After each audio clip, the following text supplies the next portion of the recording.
सातबारामध्ये आपलं सगळ्यांचं स्वागत आहे.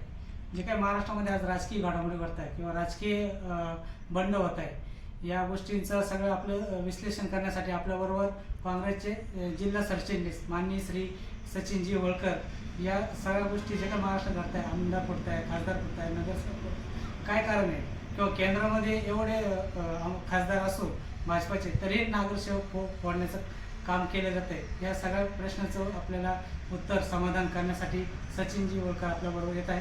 नमस्कार.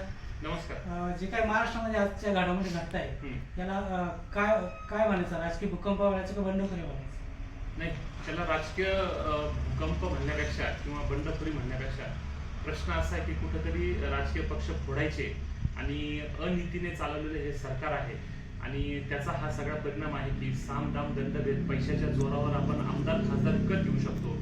जनतेची मतं आपल्याला मिळवता येत नाही आपल्या कामातून, पण कुठंतरी जनतेची मतं ज्यांनी मिळवली त्यांना आपल्या पक्षामध्ये धमक्या देऊन पैसे देऊन आपण ताब्यात घ्यायचं आणि तोडफोड करून हे सरकार चालवायचं, असं एकंदर हे सगळं चित्र आहे. सरकारच्या बीजेपी सरकारचे आमदार सर्वात जास्त आहे, खासदार पण जास्त आहे. मग आमदार फोडण्यामागचं कारण काय, खासदार फोडण्यामागचं कारण काय? माझा तुमच्याच प्रश्नाला अजून एक माझा प्रश्न आहे. सध्याचे जे आमदार वगैरे फुटत आहेत, आपण जे सध्या परिस्थिती बघितली की उबाठा गटाचे काही खासदार फुटले, काही आमदार फुटले, मग हे भाजपमध्ये का नाही गेले, हे शिंदे सेनेत का गेले? त्याच्या पाठीमाग खऱ्या अर्थाने राज ठाकरेंनी सांगितलं त्याप्रमाणे एक मोठा इश्यू आहे. कारण ही बॅकअप योजना आहे भाजपची.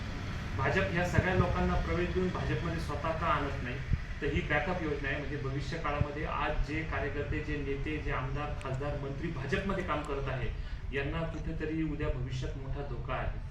आणि उद्या पुढे चालून हे जे दोन पक्ष निर्माण झाले, जसं मुख्य जो पक्ष आहे शिवसेना, ही ओरिजिनल शिवसेना आहे आणि दुसरी जी उद्धव बाळासाहेब ठाकरेची शिवसेना आहे ती ओरिजिनल उबाटा पक्ष आहे.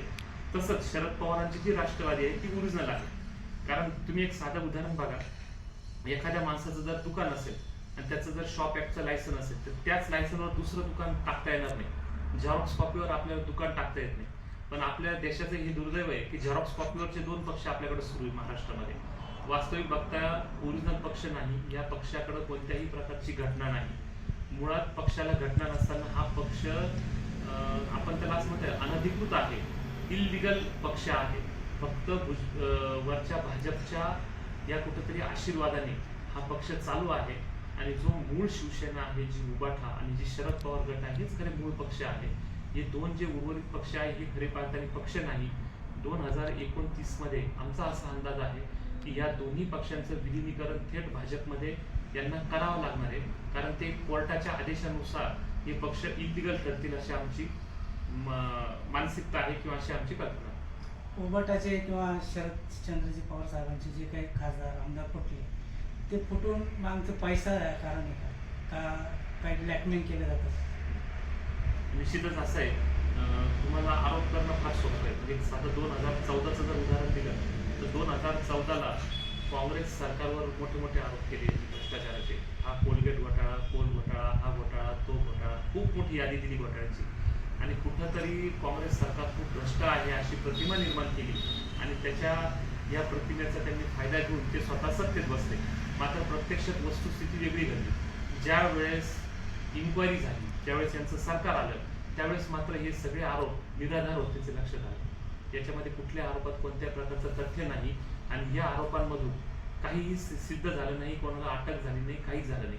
म्हणजे यांना फक्त निवडणूक जिंकण्यापुरते काँग्रेसवर आरोप करायचे होते आणि हे आरोप करत असताना त्यांनी हा एक नवीन फंडा वापरला. एखाद्याला बदनाम करायचं आणि त्याला आपल्या पक्षात घ्यायचं किंवा त्याचं राजकीय करिअर उद्ध्वस्त करायचं. आता आजच्या काळामध्ये जे काही नेते आता समजा तुम्ही म्हणता त्याप्रमाणे भाजपमध्ये प्रवेश करत आहे, या सगळ्या नेत्यांची कुठेतरी शिक्षण संस्था आहे. मग कुठेतरी ब्लॅकमेलिंग सारखं करायचं, ईडीचा धाक दाखवायचा, सीबीआयचा धाक दाखवायचा, इन्कम टॅक्सच्या रेड पाडायच्या, तुम्हाला जेलमध्ये टाकून तुमचं राजकीय करिअर खराब करू, यासारख्या त्यांनी धमक्या द्यायच्या आणि मग ब्लॅकमेलिंग करून यांनी भाजपमध्ये घ्यायचं.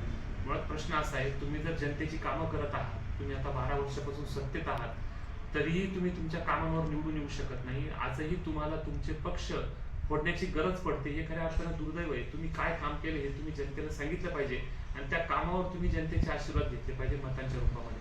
नेते फोडायची गरज पडते याचाच अर्थ असा आहे की तुम्ही काहीही काम केलं नाही हे तुम्हाला कबूल आहे. ते आता TMG म्हणजे जे तृणमूल ममता बॅनर्जीचे 20 खासदार फोडले गेले भाजपामध्ये, त्याच्यानंतर महाराष्ट्रात 6 खासदार फोडण्याची वेळ आली. असे आमदार फोडण्यामागचं कारण काय? एक तर संसद सभासद जी काही संख्या वाढवण्याची, ती संख्या का वाढवायची किंवा ती वाढवण्यामागचं भाजपा सरकारचं काय हेतू? आता मुळात प्रश्न असा आहे, मी तर अगोदर एक सांगेन की महाराष्ट्रातले 288 जे आमदार आहेत, भाजपचे जे काही निवडून आलेले आहेत, ते एकदा एका बोर्डवर त्यांनी फोटो काढावे आणि एक मार्कर पेनने खून करायचा का हा आमदार भाजपचा ओरिजिनल आहे का बाहेरून आलेला आहे. माझं असं मत आहे की 90% आमदार हे बाहेरच्या पक्षातून आले. त्यात आमचे एक आमदार आहेत काँग्रेसचे, शरद पवार साहेबांचे आहे, उद्धव बाळासाहेब ठाकरे साहेबांचे सुद्धा आमदार त्यांनी फोडलेले आणि ते घेतलेले. मला असं वाटतं यांना यांचे कार्यकर्ते मोठे करता येत नाही, यांना यांचे नेते किंवा यांच्या पक्षाचा इतिहास किंवा संघाचा इतिहास हा त्यांना मतं घेण्यासाठी पुरेसा नाही. हे त्यांचं अपयश आहे, हे दुर्दैव आहे. त्यामुळे त्यांना रेडीमेड आमचे आमदार खासदार हे फोडण्याची गरज पडते. तसंच सेम TMC जे आहे तिकडून त्यांनी त्यांचे रेडीमेड खासदार फोडले, मग त्यांना तिथं काहीतरी पैशाची देवाणघेवाण झाली असेल. आपल्याकडे सुद्धा ज्यावेळेस उबाटा फोडलं त्यावेळेस सुद्धा अशा मोठ्या प्रमाणात आरोप होत होते की यांनी 50 कोटी एकदम मोठे जे आपण घोषणा दिल्या, कुठंतरी असे पैसे देऊन ब्लॅकमेलिंग करून, कुठंतरी कोणाला एखाद्या गुन्ह्यातून माफ करून, क्लीन चिट देऊन यासारखे उद्योग हे भाजप सरकारने सुरू केले. माझं स्पष्ट मत असं आहे, एक राजकीय पक्ष एक विचारधारा असते, तुम्ही जनतेसाठी काम करतात. त्यामुळे माझी खऱ्या अर्थाने मागणी अशी आहे की स्वाभाविक आहे, प्रत्येक जनतेला असं वाटतंय की प्रत्येक माणसाने त्याच्या कामावर निवडून आलं पाहिजे. तुम्ही तुमचा पक्ष आहे, तुम्ही काम करताय तर तुम्ही जनतेसाठी योजना करा. तुम्ही तुमचे जे आहेत ते माणसं तुम्ही निवडून आणा आणि तुम्ही बाहेरचे लोक घेण्याची गरज का पडते हा खऱ्या अर्थाने भाजपाला विचारण्याचा प्रश्न आहे. काँग्रेसच्या काळामध्ये कधी आमदार फोडताना बघितलं, ऐकलं कधी, आजपर्यंत कधी वाटलं का? कधीच नाही. मुळात प्रश्न असा आहे का काँग्रेस हा सुसंस्कृत लोकांचा पक्ष आहे. काँग्रेस पक्षाला एक विचारधारा आहे, काँग्रेस पक्षाला एक मोठा इतिहास आहे. या देशाच्या स्वातंत्र्यापासून काँग्रेसचा इतिहास आहे. ज्या वेळेस काही लोक स्वातंत्र्याला विरोध करून इंग्रजांची चाटुगिरी करत होते त्यावेळेस हा काँग्रेस पक्ष देशासाठी उभा होता आणि काँग्रेसच्या पाठीमागे जनता उभी होती. काँग्रेस पक्षाचा जर इतिहास बघायला गेलं तर अगदी पंडित जवाहरलाल नेहरूंच्या परिवारामधील प्रत्येक सदस्य हा देशासाठी तुरुंगात गेलेला होता. इतका मोठा त्याग आणि बलिदानाचा इतिहास या काँग्रेस पक्षाला आहे. त्यामुळे काँग्रेस पक्षाला या प्रकारची फोडाफोडी करण्याची, अशा आमदार फोडण्याची, ब्लॅकमेलिंग करण्याची गरज नाही. वास्तविक बघायला गेलं तर ED सारखी जी संस्था आहे तिची निर्मिती इंदिरा गांधींनी केली होती, पण गैरवापर खऱ्या अर्थाने भाजपवाल्यांनी केला. म्हणजे EDचा गैरवापर यांनी केला तोपर्यंत लोकांना ED सुद्धा माहीत नव्हती. इतकं खालच्या पातळीवरचं राजकारण काँग्रेसने कधीच केलेलं नाही. आज जर बघायला गेलं तर कुठंतरी विकासाचे मुद्दे भरभटून गेले, पण भलतीकडे वळण लागलं. कुठेतरी गोरक्षा आहे, कुठेतरी जातपात आहे, हिंदू मुस्लिम आहे, हिंदूचा मुद्दा उचलला जातो, हिंदूंचा मुद्दा उचलला जातो. पण मुद्दा का उचलला जातो? पण प्रश्न असा आहे का हिंदूंचा मुद्दा तुम्ही कशासाठी उचलताय? हिंदूंच्या प्रेमापोटी उचलताय का? हा खऱ्या अर्थाने प्रश्न आहे. तुम्ही 2014ला ज्यावेळेस सत्तेत आले त्यावेळेस 2 कोटी रोजगार तुम्ही वर्षाला देण्याचं प्रॉमिस केलं. आज तुमच्या हिंदूंचीच मुलं, जे तुम्ही हिंदू हिंदू करत फिरतात, हिंदूंची मुलं बेरोजगार आहेत, त्यांच्यासाठी तुम्ही कोणती योजना आणली? त्यांना रोजगार मिळेल अशी कोणती यंत्रणा आणली? जे शेतकरी आज भारतामधले आत्महत्या करतात हे हिंदूच आहेत ना, त्यांच्यासाठी काम केलं पाहिजे असं मला वाटतं. तुम्हाला जर खरोखर हिंदूंसाठी काम करायचं आहे तर किमान तेवढं तरी करा. मुळात काँग्रेस पक्ष असा आहे का हा जाती धर्म मानत नाही. काँग्रेस पक्षामध्ये जो काम करेल त्याला संधी मिळली जाते, तो कोणत्याही जाती धर्माचा पंथाचा असो. काँग्रेस पक्ष हा संविधानावर काम करणारा, संविधानावर विश्वास ठेवणारा पक्ष आहे.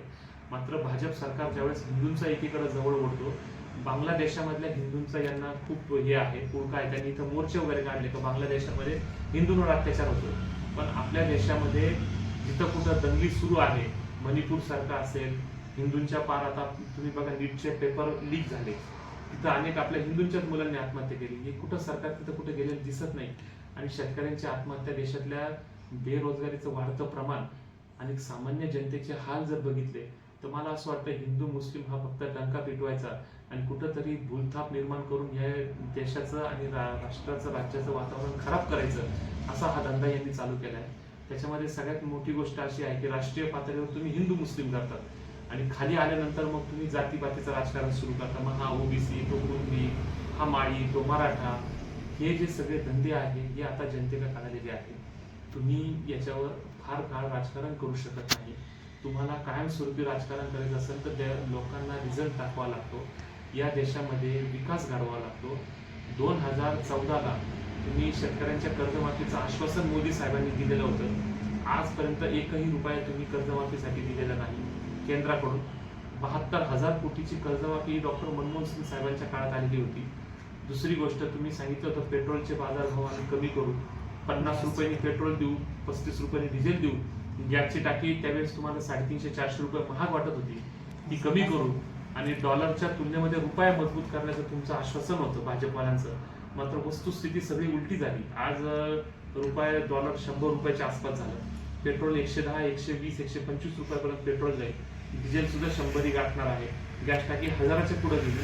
गॅस टाकीची सबसिडी बंद झाली. इतकी विपरीत अवस्था असताना आज या सरकारने काम काय केलं असं सांगण्याची हिंमत नाहीये. एक साधी गोष्ट बघा, 12 वर्षांच्या काळामध्ये पंतप्रधान मोदीजी एकही पत्रकार परिषद घेत नाही. यातून सगळ्यात मोठा बोध असा आहे की यांना पत्रकारांच्या प्रश्नांना सामोरं जाण्याची यांच्यात हिंमत नाही. या प्रश्नांना उत्तर देण्याची त्यांच्याकडे उत्तर नाही.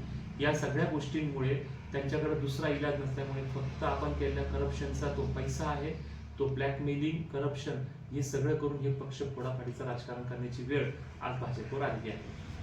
जे काय आता शेवटचं राजकारण 6 आमदार फोडले, त्याच्यात जे ओमराजे निंबाळकर आहे त्यांनी दुहेरी टप्पा गाठला. म्हणजे धड शिवसेनेचा नाही आणि उभाटामध्ये पण नाही. काय कारण प्रश्न विचाराल तर मी याचं एकच उत्तर देईन की काँग्रेस पक्ष हा संविधानावर आणि न्याय व्यवस्थेत विश्वास करणारा पक्ष आहे. आम्ही असं कधी म्हटलो नाही की तुम्ही आमच्या पक्षात प्रवेश करा आणि आम्ही तुम्हाला कायदेशीर न्याय देऊ. कारण न्याय व्यवस्था ही स्वातंत्र्य आहे, ती एक वेगळी यंत्रणा आहे. तिच्यावर कोणताही राजकीय दबाव नाही. काँग्रेसच्या काळात तरी दबाव नव्हता. यांच्या काळात काय चालू आहे तुम्हाला सगळ्यांना माहित आहे. प्रश्न असा आहे का न्याय व्यवस्था जर भाजपवाले हँडल करत असेल असं त्यांचं म्हणणं आहे की आम्ही तुम्हाला निकाल लावून देऊ, हे करू, ते खऱ्या अर्थाने दुर्दैव आहे. या देशात लोकशाही उरलेली नाही. आपण कधी असं एखाद्याचं प्रॉमिस करू शकत नाही की तू माझ्या पक्षात ये आणि तुझा तो गुन्हा मी माफ करून आणतो. माफ करायला आपण कोण आहोत? ती न्याय व्यवस्था आहे, स्वतंत्र आहे, तिला स्वतःचे अधिकार आहेत आणि ती सर्वोच्च व्यवस्था आहे.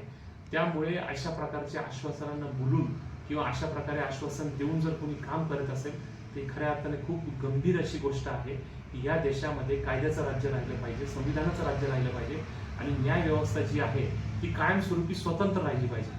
न्याय व्यवस्था एखाद्या पक्षाच्या अंडर किंवा एखाद्या नेत्याने सांगितले त्या पद्धतीने जर न्याय द्यायला लागली तर या देशामध्ये न्याय कोणाकडे मागायचा हा खऱ्या अर्थाने सामान्य जनतेसमोर प्रश्न आहे. आज सामान्य जनतेला जर समजा एखाद्याचा उद्या खून केला एखाद्याने, तो उद्या म्हटलं मी भाजप प्रवेश करतो, माझा गुन्हा मागे घ्यायला लावा, तर ही जी परंपरा आहे खूप वाईट आहे. त्यामुळे या परंपरेचा आम्ही पहिली गोष्ट जाहीर निषेध करतो.